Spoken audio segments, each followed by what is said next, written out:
أهلا وسهلا بكم أعزائي المشاهدين في حلقة جديدة من برنامج ابدأ بنفسك. في حلقتنا النهاردة هنتكلم عن موضوع جديد. زي ما عودناكم دايما إن إحنا بنبص على البدايات، بنبص على النجاحات، وبنحب نتكلم في كل المجالات. وعلشان كده النهاردة جايين نتكلم في مجال هو مهم جدا ومختلف جدا، يمكن بيخص الستات اكتر، ولكن احنا برضو من حقنا كرجاله نعرف عن المجال ده اكتر واكتر. المجال اللي احنا جايين نتكلم عنه النهارده هو بيخص الجمال. طبعا عارفين ان كلنا بنحب الجمال وكلنا بنحب نهتم بنفسنا وبنحب نعرف ازاي نعمل ده. وعشان طبعا نسأل كل الاسئله دي لازم يكون معانا حد مختص جدا في المجال ده. طبعا مش هنلاقي احسن من ضيفتنا النهارده اللي منورانا في الاستوديو، استاذه سحر الراوي. اهلا وسهلا بيكم، منوره الدنيا. ازيك يا كريم؟ الحمد لله تمام. والله هي اصلا بتبقى فكره اصلا في الست ان هي امم تبقى مهتمه بنفسها، خلاف تماما بقى موضوع ان احنا بقى التجميل بقى بشكل اوفر عام. قوي. اه.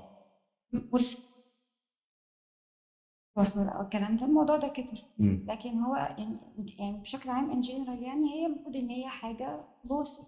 قبل ما نخش في التخصصات، شايفه ان هل ده سبب، يعني ان عدم اهتمام الست بجمالها وشكلها يبقى سبب من اسباب حالات ازدياد عدد حالات الطلاق في مصر ولا لا؟ يعني بشكل كبير، يعني مش عارف. اعتقد انه بشكل كبير. طيب دي قصه، هل بقى هو سبب في ان الرجاله تتجوز اكتر من مره؟ لا دي لا معرفش بقى. ازاي؟ مش دي قله اهتمام؟ والله بص، هو في اكيد شريحه من الرجاله بتلجا اه. ان هي تعمل ده في حاله ما تكون الست مش مهتمه بنفسها. امم بس هي شريحه قليله، ما اعتقدش ان الموضوع اوفر يعني. طيب، ايه الحاجات اللي عامله اليومين دول في مراكز التجميل او في مجالات التجميل بشكل عام؟ اكتر حاجتين مسمعه دلوقتي. والله انا هتكلم عندي انا على ام تي كير عندي في امم السنتر. اكتر حاجه دلوقتي بشوفها اوفر قوي يا اما الكافيار، امم هو ده عندي انا، امم يا اما تقنيات الحواجب المايكرو بليدنج والمايكرو شادنج والشادنج كده يعني. طيب، عاوزين نعرف الفرق ما بين الفيلر والكافيار. دي ماده امم ودي ماده. امم احنا بنختار على اساس ايه؟ على اساس ايه على بقى؟ اساس طبيعه البشره، امم على بيشنت جايه ايه مشكلتها. امم ممكن تيجي عندها تمويجه في الشعر، عندها تقصف، عندها امم تساقط، عايزه تفرد بس، امم انا عايزه اعالج. ايا كانت المشكله احنا هنا بنحدد والله لحضرتك الافضل ليكي ان انت تستخدمي كذا. امم احنا هنا يعني احنا هنا بنفرض، بنقول لها حضرتك جايه عشان بتسالي ايوه. الانسب لحضرتك والمشكلتك اللي حضرتك جايه عشانها هتستخدمي الماده الفلانيه. امم طيب، ايه رايك في استخدام البروتين؟ في ناس بتفضله وفي ناس بتقول لا، لسببين. لانه مثلا الانواع المتوفره مش رديئه قويه، رديئه. او انه مضر بشكل عام. فانت شايفه بقى ايه الصح في الكلام ده كله؟ طيب، هو انا مش عايزه اتكلم في الموضوع ده كتير بس امم السبب علشان ما يعملش مشاكل قوي. اه. هو البروتين للاسف في مصر ما بقاش فيه الجوده اللي هي ما تاذيش الشعرايه وتعالج. امم لان ان وجدت في سنتر اعرف ان انت هتدفع مبلغ رقم. طب في بديل ليه؟ في بديل، في حاجه عندك طبيعيه؟ كافيار، عندك بوتوكس، عندك يعني في اه. كذا حل. انما البروتين ابشع حاجه حرفيا. اه. هو علشان كده العروض كترت، اي طول امم شعر ب 1000، اي طول شعر ب 500. وطبعا علشان الستات عايزه تعمل فبتجري ورا العروض. امم طيب، سؤال تاني. في ناس بتقول ان جلسه الديرمابين بشكل عام ممكن تبقى مؤلمه لا او خالص. متعبه. لا لا ابدا، اولا مفيش نطمنهم بقى ازاي؟ موضوع انه ينزل دم اوفر دي، ده كذب خالص، مفيش الكلام ده. اه. إن يبقى في الم غير محتمل وانا قاعده متوجعه، ده مش موجود. اه. انت بتيجي عندك مشكله فلانيه في بشرتك، بشوف طبيعه بشرتك ايه وانا بشوف المشكله ايه. ما ممكن يكون الحل بتاعك مش جلسه ديرما، مظبوط، ما هي صح. مش جلسه وخلاص. مم. بس حضرتك اللي ليكي طول ما انت قاعده في السيشن ما تحسيش باي حاجه. طبعا انت عارفه ان البشره بتختلف من ست لست تانية. ليه؟ ازاي بقى بنقدر نعتني بالبشره بمختلف انواعها، وبالذات الدهنيه؟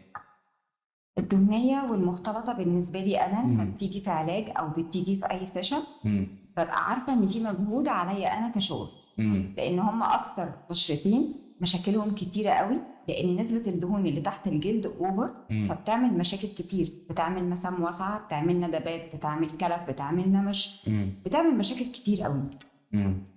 كل ست وليها طبيعه بشره، واكيد كل ست ليها روتين بتاعها، يعني كل واحده ليها الروتين بتاعها.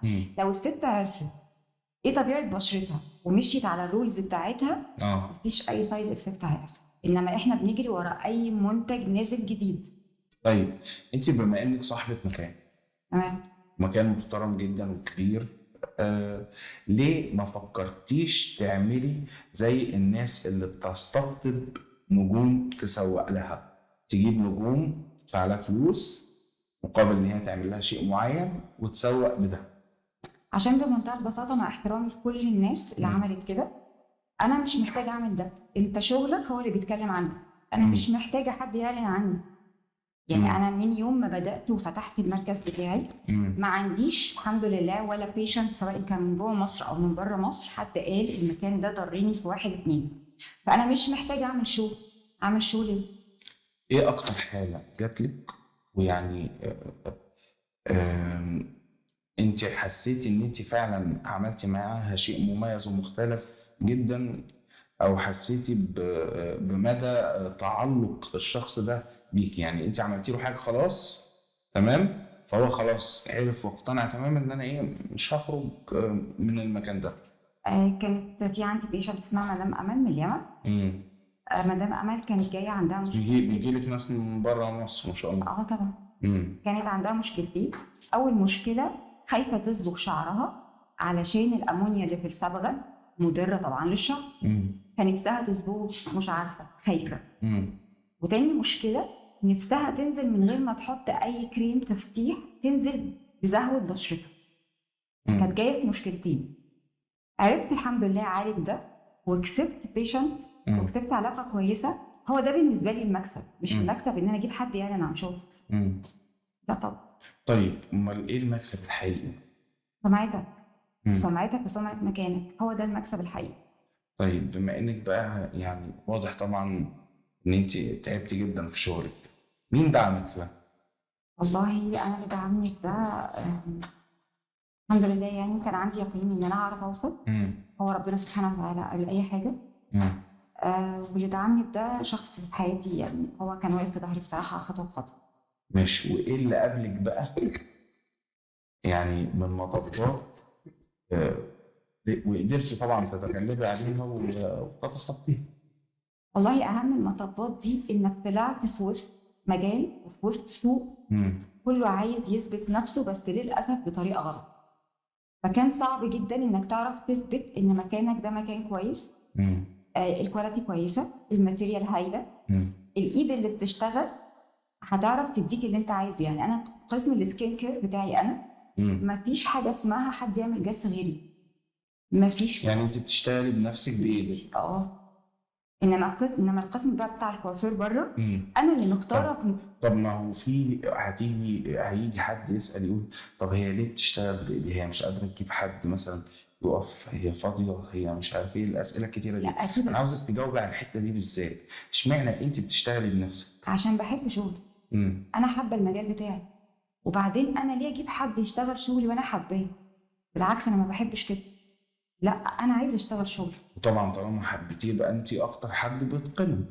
يعني الحمد لله بفضل الله الى حد ما. طيب ايه اللي بيميز امتي كير دي اول حاجه عن بقيه السناتر بشكل عام او الاماكن، وايه اللي بيميز سحر الراوي بقى؟ والله بص، كل مكان ليه حاجه اللي تميزه. كل مكان فيه الحاجه الكويسه اللي فيه. لو هتكلم عن قسم الكوافير، فعندي الباديكير الطبي الحمد لله بيشتغلوا فيه كويس قوي. ولو هتكلم عن قسم السكين كير بتاعي، فعندي الكافيار بزود فيه هايلورونيك اسيد عشان اضمن افكت اعلى. ودي مش هتلاقيها بسهوله بره. مظبوط. ايه اللي بيميز سحر؟ اني حابه شغلي قوي، والموضوع بالنسبه لي مش ماده، الموضوع قد ما هي سمعه. انا شايفاها كده.